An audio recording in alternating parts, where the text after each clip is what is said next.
just recently got a great review in Dan's paper, and they called it witty and sassy, and I'm going to turn it over to Rita Plush. Okay. Hi. Good afternoon. Thank you all for coming.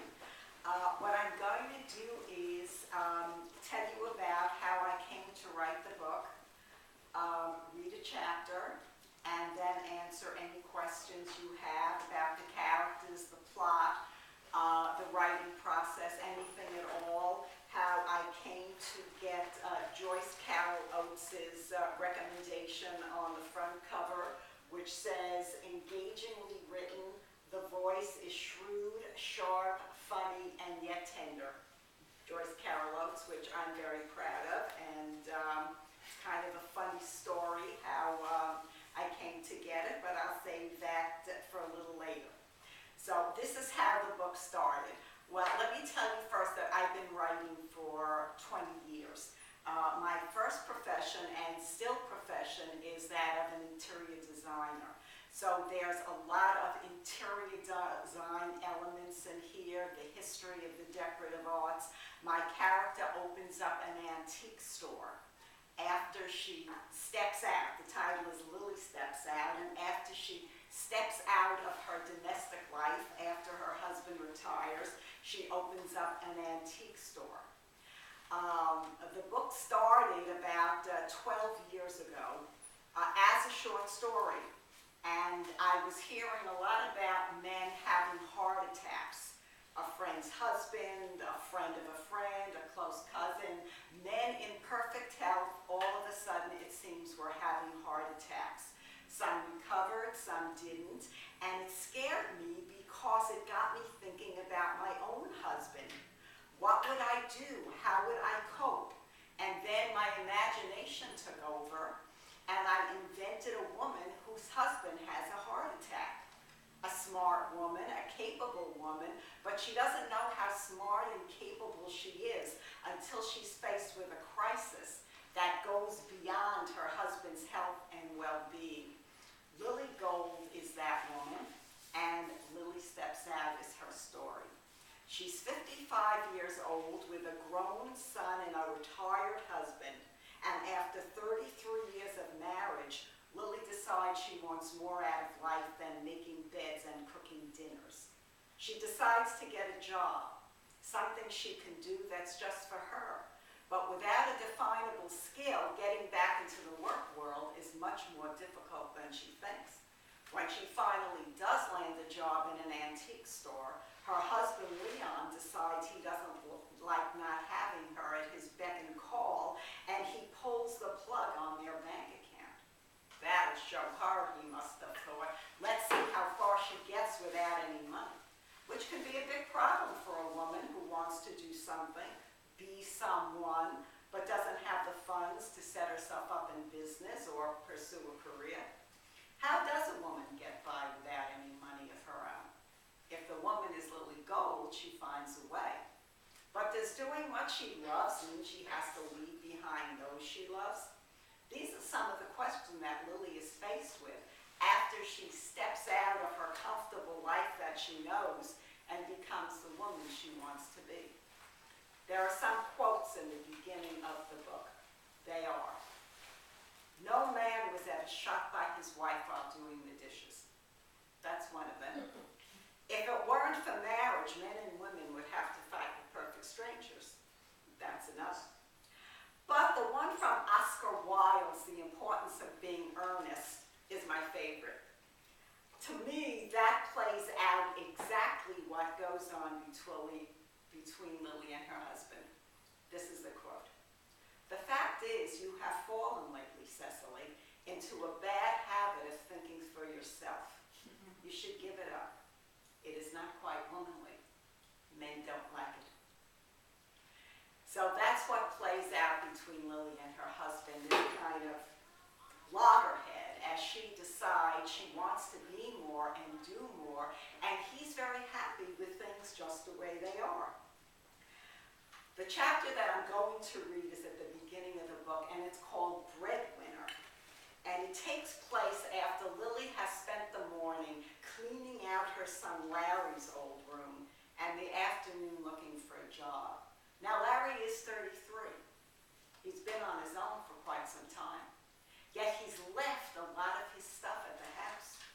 And so Lily wants to clean out the room. Start with something new and fresh. So this is how he does. Late that afternoon, Larry is wearing a new suit. His blue shirt has a white collar and cuffs, a print tie, and he changed his hair. No more part. It's combed back and it gives him a daring look. Her son is a man. She feels about to burst with pleasure. Somebody looks sharp. You girl, she says. What's wrong with Celine, he snaps. Nothing. But I notice she talks low. Is there something wrong with her voice?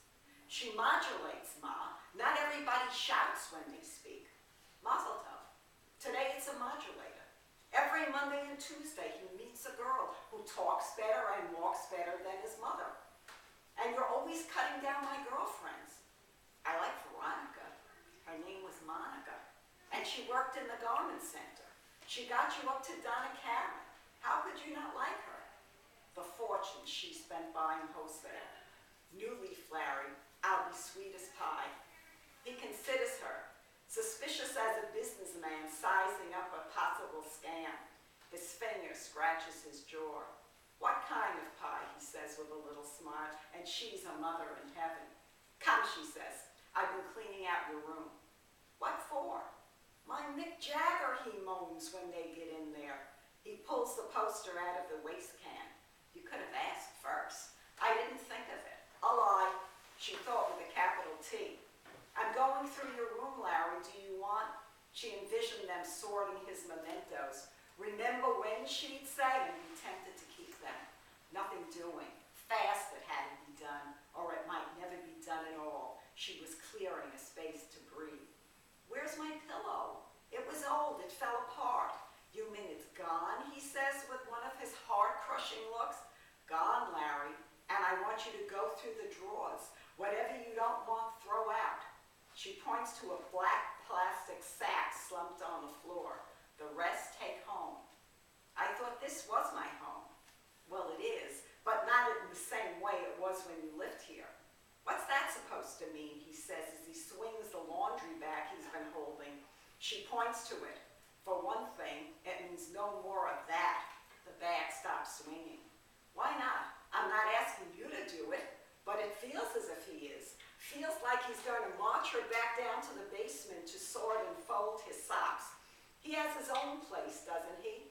Then why is so much of his stuff still here? What is this? He's moving out a t-shirt at a time? Aren't there laundromats where you live? Hey ho, big guy. Leon's in the room now. He gives Larry a nudge in the ribs. Dad, Larry responds with a little slap on the back. Looking good. Not bad for a geezer. He pats his stomach, gives the air a little 1-2 punch. Let's eat, I'm starved. They take their seats at the table set with cloth napkins, flowers, and wine. That's Leon. So how's the killer, he says to Larry. The beam is on order and my promotion is guaranteed. His fingers slide down the silk of his tie. A BMW, Lily says. Wow. Can you believe this kid, Leon says to no one in particular. Youngest sales manager ever in the company. He learned from the best, Lily says. To Dad, Larry says. He raises his glass. The best of the best. The Golds are getting along. In the same room at the same time. There is a God, Lily thinks. They drink their wine and eat their dinner. Lily made the meatballs, Lee and the spaghetti. Cooperation. Couples do it all the time when the woman works. Maybe this job business isn't going to be as dicey as she thought. Delicious salad, Lee. Capers. It's all in the capers. He puffs on his fingernails and buffs them on his shirt. What goes on here, Larry asks. As if introducing a stranger, Leon extends his arm. Ask her. She wants to be blasé about it, to be the woman who has always acted on her intentions, a risk-taker, a world beater who takes it all in stride. But who she is scared and excited Lily Gold, about to burst with a smile as wide as the table. I looked for a job today, and Dad helped with dinner. She reaches for the wine. A job, Larry says? What would you do? Some more of that salad, Dad. Yes, a job. Plenty of women my age go back to work. Celine's mom just got her CPA, Larry says. There you go, to Celine's mom. She drinks to the absent Mrs. Cohn. But she's focused, Ma. Next month you'll be going back to school again. Maybe I will. Maybe I'll do both. Get a job and go back to school. You little shit. He has a point. Leon's fork is raised in testament. Cherry tomato perched on top. You can be flighty. Lily bats around a meatball on her dinner plate. Flighty, am I? Not too flighty to use ground turkey instead of beef, though. Leon's off red meat, but not off Mandelmars. She found the box squirreled away under a seat in his car. Flat-eyed and fuming, she looks from one to the other. Husband and son, judge and jury are more like it, and she doesn't like it. You think I'm unemployable. It's a big joke to you. You think I'm a joke. She smacks her hand down on the table. You can't see me out there, can you? You want your wife, your maid, your cook here. Lil, I didn't mean. Get a grip, Mom. I was only. She has more wine. Good for Leon's arteries, Dr. Klotz said. She has arteries, too. They're entitled. She drains her glass. Well, grip this, you two. Fingers cocked like pistols, she shoots back her elbows. Because bang, bang. I not only looked, I found. I got a job. Their eyes widen. Their jaws drop down. Even the wine in the glasses, the meatballs on the plates. Leon's pretty flowers standing in the vase all seem eager for details. What kind of job, Larry says, breaking the silence. Where? How much, Larry says. Don't keep it a secret. Yeah, Lil, inquiring minds want to know. She twirls the stem of her wine glass, thoughts racing.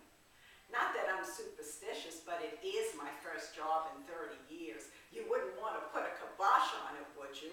Not me, Ma. Never, says Leon. Just a hand, he coaxes. Tapping her fork on the table, she says, it's hard to describe. Tap, tap, tap. Actually, the job is still being created. She sweeps crumbs from the cloth into her palm, brushes them onto her plate. It's in the raw, you might say. I just fell into it. To be honest, I can't believe it myself. I bet it's something in sales, Larry says. You're good with people, Ma. Thank God I'm good with something. She laughs, giddy with the wine and the idea of how much she can say by not saying much. I know that laugh. I'm right. It's sales, Larry insists. Runs in the family, Leon says, as though he had something to do with it. I knew you had it in you. It was just a question of time. He says it as a mentor would. Comedians, the two of them. Now, after they let me have it from both sides, after they bury me, now they come with their lean praise, they can kiss my ass. Next thing she's aware of, she's in bed. There's a tapping on her shoulder, a calling of her name. Lily, get up. Why? Her hands press down on her head. Late for work, she hears. She palms her flying head. Go back to sleep, you're retired. Not me. Your job, you start today. In the raw, you fell in, remember? She went for a job in the raw? How brazen, how embarrassing. And she fell? So that's why her head hurts. She'll just lie there in bed, nice and quiet, eyes closed till it stops hurting. A good bed. Lily loves her bed, and her bed loves her. And there's not one single reason to leave it now. You okay, hon? All that wine last night? I'll drive you. In an instant, she's off the bed, staggering toward the bathroom. In the stall, mixing the shower water. She stands under the flow. Think, brain, think, lathering up her hair. How should she dress? What does a woman wear to the first day to a job she doesn't have? Out of the shower, she towels dry, and 1, 2, 3 does her makeup, blows out her hair, a spritz of cologne, and she's back in the room, diving into her closet and holding up hangers. A shirt and matching jacket, too executive. It hits the bed next to Leon in his jammies watching her. A dress, the bed. That great summer pantsuit with her new linen blouse. Perfect. So, What so? I'm in a hurry. She's talking to the mirror. Doesn't he have something to do? She tucks, she zips, she buttons her jacket. I have to get to work. Where are those earrings? Slow down a minute, talk to me. I said I'd drive you. I'm starting a job, Lee, not kindergarten. I'll drive myself. What if I need you? He shouts down the call to her. Call me at lunch. The front door closes with a bright little click. Ah, the sweet morning air, the calming sun on her face, the straightened out tree and a twittering bird on one of the branches. She unlocks her car, powers the engine, and noses it down the street. Where to? The help wanted section of the paper she went through in the diner yesterday was no help. Accounting, administrative assistant, underling to some head honcho. She's been that to Leon all her life. College grads, computer, not for her. Neither were the two older men in suits at the next table. They spent the day in the movies instead of telling their wives they'd lost their job. Don't bother, lady, one of them had called out to her. There's nothing out there. She's out there. She's Lily Gold, and there's work she can do. She knows clothes, but she doesn't want clothes all day and women frowning in the mirror. She could call Diane. That's her friend who has a big insurance company. No, she doesn't want to be given a job. She wants to get one for herself. She turns off the highway at the business district and heads for a parking garage. Up the spiraling ramp, she pulls into a slot and cuts the engine. She sits among the deserted cars for nearly an hour. Then she reaches down under her seat for yesterday's help wanted. Telemarketers? She's good with people. Ask Larry. But does she want to push subscriptions and chimney cleanings? Into the barrel by the elevator go the telemarketers. Then she steps inside the elevator and hits the street button. She walks and she walks into one establishment and out of another. Here's a jeweler. She likes jewelry. Experience? Not exactly, but sorry, the owner says, turning back to his velvet trays. In a wallpaper and fabric store, they could use someone pulling samples in the back. No thanks. She's been in the back for too long. She tries the gilt edge, an upscale antique store, bronze and crystal in the window. Prices inked onto little cards, bow tied to the goods. She feels underdressed for it, but she goes in anyway. We're not looking for anyone, a woman in a French twist and pearl says, but her tone implies that if they were, they wouldn't be looking for her. Snob, Lily thinks, leaving the store. She's starting to worry. Is there anyone looking for her? Will she ever find a job? Imposter that she is, she lines up with workers and buys a coffee from a vendor. She finds a bench nearby and sips from her paper cup. After a while, she checks her watch. It's after 3 and she hasn't accomplished a thing. She fishes around in her shoulder bag for change, then spends nearly half an hour walking around until she finds a payphone that works. Not many left. Obsolete. Like her. She calls Leon. I only have a minute. Hey, how's my breadwinner? Great, just great. You don't sound it. Look, Lil, you got a job? My hat goes off to you. If you don't want to tell me where it is, fine. But day in and day, work is no walk in the park. Maybe you should throw in the towel and come home. In a way, she'd like to. She doesn't like lying, and she doesn't know what to do next. I'll get used to it, Lee. Gotta go. She walks along. An old desk outside a store catches her eye. It's scratched and dented and layered with paint, but it's carved and routed too with draw pulls that could shine. She can see its potential. More inside, says the cardboard sign dangling from a pull. Not a huge store, about 20 to 30 feet, but packed to the gills and the conglomeration. French, English, she sees Moroccan. Mirrors with busted frames and blistered glass. Rolled up rugs sit propped like corpses inside the display window. Lamps, chairs, curios, shelves, stack and pitch, and the tchotchkes. Name it and it's probably here, but who would know the mess this place is in? Hello, she calls out to the musty air. Anybody home? Who wants to know, answers a voice. Lily follows the sound to a wedge of light coming through a partly open door and finds finds herself looking down 3 cement steps onto an alley in back of the store. A man sitting in a long leather swivel chair looks up at her. Sideburns, dyed hair waving back in a pompadour, ending at the collar of his vintage shirt. Long lidded eyes. Elvis lives. His face as close to 50. That desk out front, she says, what do you want for it? Make me an offer. I'll give you $65. $500. You'll never get it. It is solid oak, hand carved. It has routed drawers, tongue and groove. You'll still never get it. Are you a dealer?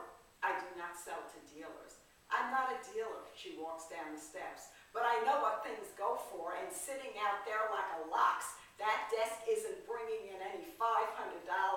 Go, Lily, go. Go, go, go. You want your price? Show the piece right. You've got a display window? Use it. Display something. I am listening. First of all, you should clean up that chair with the mother of pearl inlay work. And while you're at it, that lamp next to those silver picture frame needs a new shade. He nudges over a round movie star hassock and props up his feet, sporting black heads. You got an eye. I've been told. And you are no mouse. I do not like a mouse. Maybe I could use you. He wants me. He wants me. Her heart is beating so loud she's sure he can hear it. I'm not looking for a job. Did not say you were. He leans back in the swivel. Try it out a few days. What's the pay? $10 an hour to start. If you work out. She turns and walks toward the steps. $12.50, he calls out. She keeps on walking. I will give you 15. She turns back. Cash, she says from the top step, plus commission. Later, out in the street, the most beautiful street in all the world, she hooks her thumb under the strap of her shoulder bag and pulls it across her chest. 1, 2, 3, 4. She sweeps the strings of her guitar and belts out, you ain't nothing but a hound dog. And that's the end of chapter 2. Thank you. So I've done all the talking. Now I need some feedback. Something from you, some questions. Well, I'll continue for a moment. I told you about the quote from Joyce Carol Oates and how I came to get that. Well, when I had finished, before the book was done, when I had finished, maybe half of it, 3/4, and the first chapter was really polished, I read in a dance paper that Joyce Carol Oates was giving an author talk at the Hampton Library. And I printed out the first chapter of my book, and I went there with the intention, the bold intention of giving her the first chapter and asking her to read it. So I sat clutching the first chapter in my sweating hands all during her author talk. The little voice in my head kept saying, you're going to do it, you're going to do it, you're going to do it, pushing me on to do what I had to do. And at the end of her author talk, people were lined up. There must have been 100 people at her author talk. People were lined up, and she was selling and signing copies. And it came my turn, and I introduced myself, and I said, I'm an author too, Miss Oates, and I've written a novel. And I wondered if you would read the first chapter. And she said, oh, I can't. She said, everybody asks me, and I don't have the time. I said, Miss Oates, you're like a movie star to me. Meeting you today is one of the biggest thrills of my life. I have read almost all of your novels, many of your short stories, more than once, and I cited short stories that I read really more than once, citing the characters and what happened, and when I couldn't think exactly, she said, oh, you mean the one, and the people behind me are saying, lady, come on, or lady, come on, and lady is standing there determined to give her my first chapter, and finally she said, okay, send it to me at Princeton. She teaches in Princeton and has a chair at Princeton. So I was beside myself. I went home, called up Princeton, got the English department, told them the story. Ms. Oates said I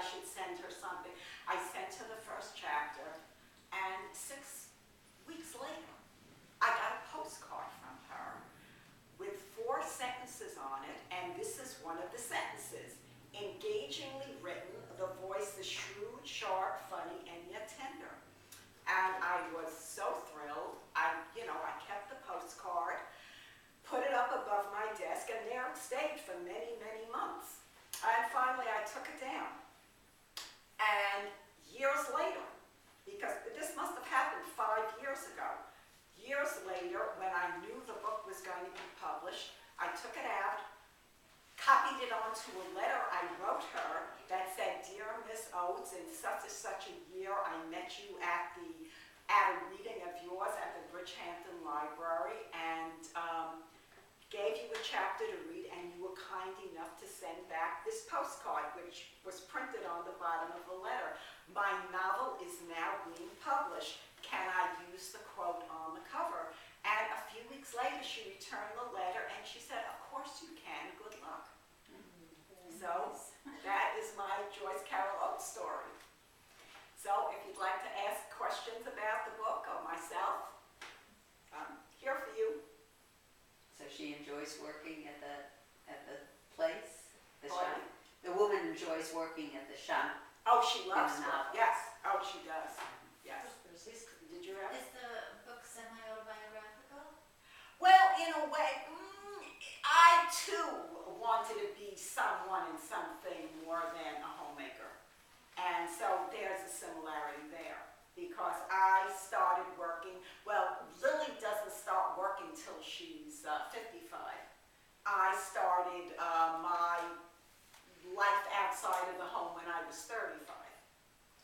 So, but Lily's, I have a similar determination to do things, to accomplish things as Lily. So there's definitely parts of my personality in Lily. Anything else? No. Well, I mentioned this blurb that I read to somebody, and I actually thought it was your story, and you were going to be telling us about your story with your husband, and when someone said to me, "Well, did she leave her husband?" Oh, well, you have to read the book. It's all in the book. No, he's still here, actually. My husband is.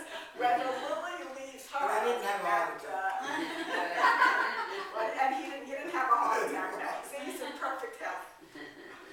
So, yeah, but anything else about the book or myself? I started working, as I said, when I was 35, when my children were grown. I went to college when I was in my mid-40s. It took me 12 years to graduate, and took me, from the time I wrote this book till I found a publisher, that took 12 years also. It took me 7 years to find a publisher. I had an agent at the start. She loved the book. She sent it out, but she couldn't place it. And then I put the manuscript aside, and I started writing another novel and continued writing short stories. And then I finally found a publisher who loved the book and published it. It was published in May, and it's been doing very nicely. I sold, other than the books that I've been selling at my author talks, it sold 250 copies in June and July online. And for a first novelist, my publisher tells me that's a very nice showing. What inspired you to have the cover with this lady? Excuse me? That you have to read too. It's in you could read the review in Dan's paper. They have it, Dan's right here. Yeah, people ask me, is this Lily? And it has a great deal of significance in I the have a story. picture of myself like that a long time ago. What is that? I have a picture of myself. With a tambourine? I took flamenco dance 1,000 years ago, and when I saw Oh, related I saw to. myself in a way. Oh, look at that. Yeah, Yeah. interesting. So, and in fact, I was ready to self-publish the book because I was getting so frustrated in not finding a publisher that I went as far as to hire a graphic designer who made a copy of the book, who did the cover, and then when I found a publisher, they wanted to do it, without seeing this, they wanted to do a different cover. And I said, I have a cover I really like, I'd like to use it. And she said, okay. She said, send it to me. And I sent it to her, and they used it. And but I felt very strongly about this cover because it symbolizes Lily and her step right. She also thought it should have another name. She wanted me to name it something like the Renaissance of Lily Gold, or Lily Gold's Renaissance. Renaissance meaning rebirth, but I thought it was too long a title, and not everybody knows what a Renaissance is, and I thought that this was, you know, a little snappier. And it epitomizes really Lily's personality of stepping out into the business world. What was your degree that you got? Was it in writing? Oh, I got degrees in English literature was my undergraduate degree, and creative writing was my second, my master's. And then I just continued writing, because after spending 12 years in school, doing papers and homework and everything you have to do in college, I said to myself, so now what are you going to do? You spend 12 years getting 2 degrees. What are you going to do? Go shopping, have lunch? You have this block of time. I said, no, I talked to myself. I said, no, you're going to continue writing. This is going to be your school. Writing is going to be your school. You're going to take the time you spent going to college, and you're going to put it into writing. And I did. I joined a writer's group.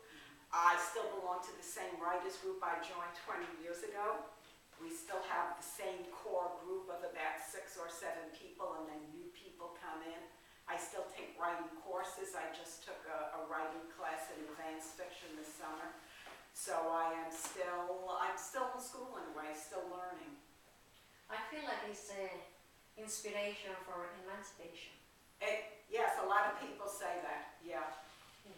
Yeah, for women at any age, Yes, really, or they- not even just women, of men, of anybody, to do things that you want to do, to keep at it. My first short story was rejected 93 times before it was accepted, yeah. People say, like, didn't you get the hint? Like, 93 times. That maybe you should stop writing this. But I was doing other things. I just didn't wait for that one acceptance. I was writing other things, and along the way, I kept getting positive reinforcement from editors. This is good. Do you belong to a writing group? Interesting characters. Lacks the final polish. Keep writing. Send us something else. And I did. And I used, many of them made definite comments about it. And I changed things and revamped it. And I worked with an editor on my own. And I brought it to my writers group.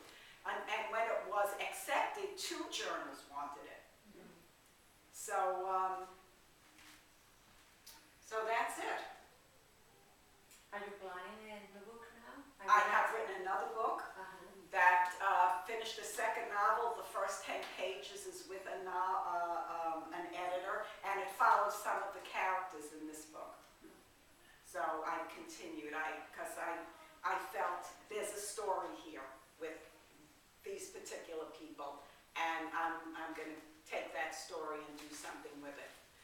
And so. Did you have it in you since day one? You knew that you was going to be a writer? No. You went to these No, different not at hobbies? all. I always enjoyed writing when I was in what we used to call it grammar school. But when I was in the lower grades, I always liked to do book reports. I always liked to write compositions, and I always did well in English. And when I decided to go, how I went to college and decided to go to college was, when I was in my 30s, I started taking adult ed classes with a friend of mine, not in writing, but just things that interested me, Egyptian art, I don't know, anything, impressionist, I guess it was art or various things. And then a friend of mine said, did you ever think of going to college and getting a degree? And I had always felt that I was smart, but I didn't feel educated.